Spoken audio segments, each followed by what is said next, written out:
प्रिय प्रशिक्षु, लाते देवी महाविद्यालय त्रिपुरा जाम कुशीनगर के ऑनलाइन क्लासेस में आपका स्वागत है। चतुर्थ सेमेस्टर विषय है आपका आरंभिक स्तर पर भाषा का पठन एवं लेखन, गणितीय क्षमता का विकास। आज हम लोग अध्याय 4 पढ़ेंगे। अध्याय 4 में स्वरों, व्यंजनों तथा व्यंजन समूहों को सुनकर समझना, जिसमें आप सभी लोगों को स्वर पढ़ा दिया गया है, व्यंजन पढ़ा दिया गया है। इन सभी को आप पढ़ लीजिएगा, पिछले क्लास में आप लोग को पढ़ाया गया है। और इसमें जो हम लोग को नया पढ़ना है वह है स्वर, व्यंजनों तथा व्यंजन समूहों को सुनकर समझना, यानी इनको सुनकर हम कैसे समझेंगे। भाषा सीखने का प्रथम व प्रारंभिक चरण क्या होता है? सीखना होता है। कि सबसे पहले हम भाषा सीखने का प्रारंभिक स्तर सबसे पहले हम क्या करते हैं? सीखते हैं। समझने के लिए सुनना अपरिहार्य है, यानी समझने के लिए सुनना क्या है? अति आवश्यक है, जरूरी है। यहाँ सुनने का निहितार्थ है किसी ध्वनि या स्वर को समझ के साथ सुनना या सार्थक सुनना। ऐसी ध्वनियाँ जिसके शब्दार्थ भावार्थ को समझा जा सके, ऐसे उपक्रम जो सुनना कहलाता है। यानी किसी ध्वनि के स्वर को समझ के साथ साथ सुनना, और ऐसी ध्वनियाँ जिनमें शब्द और शब्द का अर्थ, भाव का अर्थ समझा जा सके, तो ऐसा जो उपक्रम है वह क्या कहलाता है? सुनना कहलाता है। ठीक है। सुनकर समझने का अपरिहार्य कारण, यानी सुनकर समझने का क्या कारण है, क्या आवश्यक कारण है? जिसमें पहला आपका क्या है? स्वर, व्यंजन, अक्षरों का ज्ञान। यानी समझने के लिए क्या आवश्यक है? अक्षर के, यानी अक्षर के प्रकार आवश्यक है। स्वर और व्यंजन के बारे में पूरी तरह से जाने, उन्हें पहचाने। जैसे क्या उसमें जानना होता है कि स्वर का उच्चारण स्थान कहाँ है, और उसका उच्चारण स्थल क्या है, उसमें ध्वनि कहाँ से निकलती है, संयुक्त अक्षरों का ज्ञान तथा उनके व्यवहार की दक्षता जो अभ्यास से संभव है। यानी उनमें इन सभी चीज़ों का ज्ञान होना आवश्यक है। दूसरा है आघात, बलाघात का ज्ञान। बोलते समय वाक्य के सभी अंशों पर बराबर बल या जोर नहीं दिया जाता है, इसके बारे में आपको बताया गया है। हमने आघात और बलाघात के बारे में आपको बताया था पिछली क्लास में कि जैसे बोलते समय सभी जो हमारे शब्द होते हैं बराबर नहीं होते हैं। कि अगर हम 3 अक्षर के कोई शब्द बोल रहे हैं तो हमारे किस वाले अक्षर पे ज़्यादा बल जा रहा है, ये ध्यान देना है हमें। तो इसी शब्द के सभी ध्वनियों को बराबर बल या आघात नहीं पड़ता है। शब्द एक से अधिक अक्षरों का होता है, लेकिन सभी अक्षर पर बराबर बल नहीं दिया जाता है। किसी पे कम होता है तो किसी पे अधिक होता है। इसी जोर या बल को हम क्या कहते हैं? बलाघात कहते हैं। ठीक है।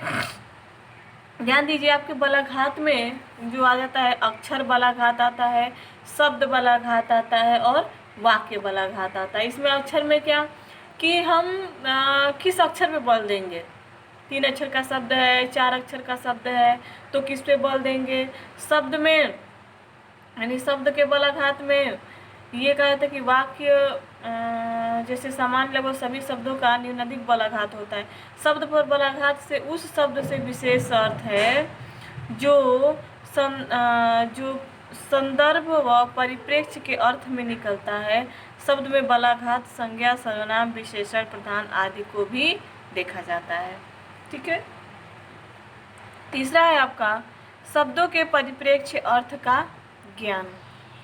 यानी जैसे कि हमने आपको पहले भी बताया कि किसी शब्द का कोई निश्चित अर्थ नहीं होते हैं, बल्कि जिसके परिप्रेक्ष्य में बोला जाता है उस शब्द का अर्थ उसी के वातावरण से लगाया जाता है। यदि बालक इस परिप्रेक्ष्य को समझता है तो शब्दों के अर्थ समझ जाएगा।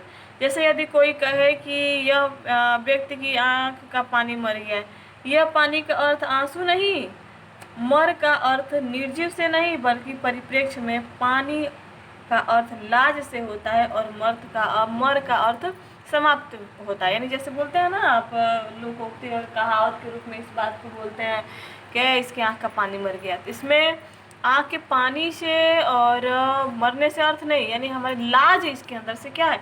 खत्म हो गया है। ठीक है। अगला क्या है? शब्द व वाक्य के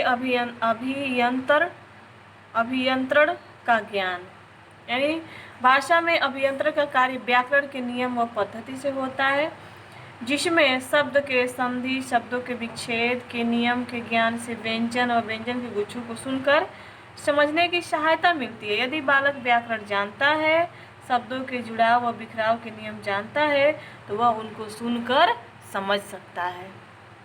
अगला आपका है शब्द भंडार। शब्द भंडार यानी किसी बात को समझने के लिए आवश्यक है उस व्यक्ति को वक्ता के द्वारा जो बोला जा रहा है उस शब्द का अर्थ समझे। यह तभी संभव है जब स्वयं के पास शब्दों का भंडार हो। जैसे हमारे पास शब्द की भंडार हो ही नहीं और हमसे कोई शब्द बोल दिया जा रहा है, उस शब्द को हम कैसे जानेंगे कि इस शब्द का अर्थ क्या होगा? हमने उस शब्द को पहले सुना ही नहीं, तो इसका मतलब हमारे पास शब्द भंडार की क्या है? कमी है। तो ये था आपका सुनकर समझने का अपरिहार्य कारण। अगला है सुनने के प्रेरक कारक, यानी सुनने को प्रेरित करने वाले कौन कौन से कारक हैं?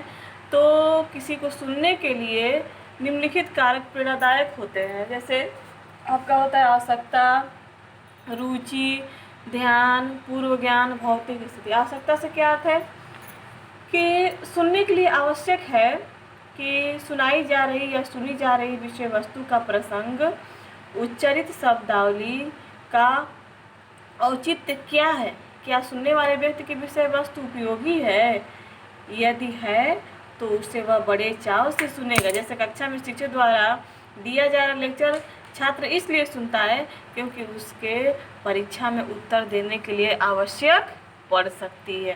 तो यहाँ पे आवश्यकता हुआ ना सुनने से। हम क्यों सुनते हैं? क्योंकि वह प्रश्न हमसे जो भी हमारे शिक्षक बता रहे हैं वो हमारे परीक्षा में पूछा जा सकता है। अगला है रुचि, यानी सुनाई जा रही या सुनी जाए विषय वस्तु को कितनी रुचिपूर्ण है, अर्थात श्रोता रुचि उस श्रोते सामग्री से नहीं, यह व्यक्तिनिष्ठ बात है। यदि श्रोता की रुचि गीत, भाषण, कहानी, बाजा आदि है तो वह ठीक से सुनेगा और उस पर व्यवहार करने का प्रयास भी करेगा। यानी हमारी जिस चीज़ में रुचि होगी उसको हम बहुत आसानी से और बहुत जल्दी सीख जाते हैं। अगला है ध्यान। ध्यान सुनने की क्षमता व सुनने की गुणवत्ता परिणामतः उसके परिणाम को प्रभावित करता है।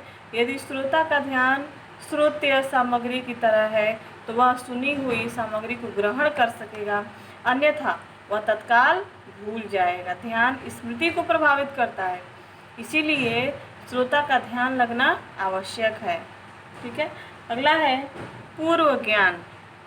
पूर्व ज्ञान सुनी जा रही या सुनाई जा रही कथा, व्याख्या आदि के बारे में श्रोता क्या है पहले से जानता हो, थोड़ी बहुत उसके बारे में पहले से सुना हो, उस विषय वस्तु के बारे में श्रोता अच्छी तरह से समझ सकेगा, तभी वह क्या कर सकता है, उसके बारे में बता सकता है। तो उसे बहुत सारी कठिनाइयों का सामना करना पड़ेगा। लास्ट है भौतिक स्थिति। भौतिक स्थिति में श्रोता का स्वास्थ्य, श्रवण शक्ति व स्थानीय वातावरण, स्वच्छता, गंदगी आदि इसमें क्या होते हैं? सम्मिलित होते हैं। ठीक है।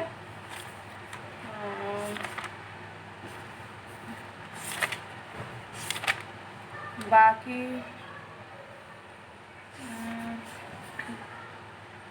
अगला इसमें आप लोग ध्यान दीजिए कि आपका जो इसमें अगला अध्याय है वह है कि उच्चारण की सामान्य अशुद्धियाँ क्या क्या हैं, शुद्ध अशुद्ध उच्चारण के क्या क्या कारण हैं, शिक्षक द्वारा इसके सुझाव के क्या उपाय हैं, इसके बारे में पढ़ लीजिएगा। बाकी जो इसमें कुछ नया होगा वो आपको हम नेक्स्ट क्लास में बता देंगे। Thank you.